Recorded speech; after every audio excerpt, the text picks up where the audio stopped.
Assalamualaikum warahmatullahi wabarakatuh. Di sini saya Handi Mahendra Astama. Di sini saya akan menjelaskan tentang tipe-tipe lembaga sosial. Lembaga sosial itu ada 5. Yang pertama itu lembaga sosial berdasarkan sistem nilainya. Lembaga sosial berdasarkan sistem nilainya ini ada dua macam, yaitu lembaga sosial primer, lembaga yang bersifat pokok, penting dan wajib yang harus ada dalam masyarakat. Contohnya seperti lembaga keluarga, lembaga agama, dan lembaga pendidikan. Yang kedua ada lembaga sosial sekunder.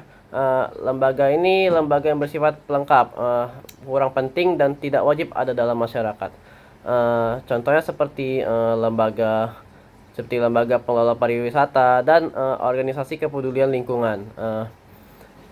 Yang kedua yaitu lembaga sosial berdasarkan perkembangannya. Di sini juga ada dua macam, yaitu cohesive social institution, lembaga yang terbentuk secara tidak sengaja dan tumbuh dalam masyarakat. Contohnya seperti lembaga perkawinan, lembaga agama, dan lembaga hak milik. Terus yang kedua ada enacted social institution, lembaga yang sengaja dibentuk untuk mencapai tujuan tertentu. Contohnya ada lembaga pendidikan, lembaga kesehatan, lembaga perdagangan, lembaga utang piutang, dan lembaga hukum. Yang ketiga ada lembaga sosial berdasarkan penerimaan masyarakat. Di sini juga ada dua, yaitu approved social institution, lembaga yang dapat diterima di masyarakat karena dianggap penting, bermanfaat, atau berharga. Contohnya ada lembaga pendidikan, lembaga agama, lembaga kesehatan, lembaga transportasi, lembaga perdagangan, dan lembaga hukum. Terus yang kedua ada unsanctioned institution, lembaga yang tidak dapat diterima masyarakat karena bersifat merugikan. Contohnya geng motor, kelompok pengedar narkoba, perjudian, tindakan korupsi, pelacuran, jaringan terorisme, dan kelompok pemeras. Pokoknya yang berhubungan dengan hal-hal negatif lah, yang tidak patut dicontoh.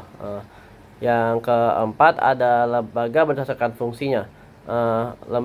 Lembaga berdasarkan fungsinya ini ada dua juga, yaitu operative social institution, lembaga yang dibentuk untuk menghimpun pola-pola atau tata cara yang diperlukan dalam mencapai tujuan tertentu. Contohnya ada lembaga pertanian, lembaga industri, lembaga pendidikan, lembaga swadaya masyarakat atau LSM, dan kepolisian. Terus yang kedua ada regulative social institution, lembaga yang berperan mengawasi jalannya atau tata kelakuan bagi lembaga lain atau bagi masyarakat. Contohnya ada lembaga hukum seperti kepolisian, kejaksaan, dan pengadilan. Yang kelima ada lembaga sosial berdasarkan penyebarannya. Lembaga sosial yang pertama ada lembaga sosial luas atau general institution, lembaga yang terbesar dan diketahui sebagian besar masyarakat. Lembaga ini dapat ditemukan di mana saja. Contohnya seperti lembaga agama, lembaga hukum, dan lembaga hukum. Terus yang kedua ada lembaga sosial terbatas, yaitu retreated institution, lembaga yang bersifat tertutup dan khusus sehingga belum dikenal banyak orang. Contohnya ada lembaga agama seperti Majelis Ulama Indonesia atau MUI, dan Parisada Hindu Dharma atau Hindu Dharma Indonesia atau PHDI. Mungkin segitu saja yang dapat saya jelaskan tentang lembaga sosial. Saya Andi Mahendra Sama, izin undur diri. Wassalamualaikum warahmatullahi wabarakatuh.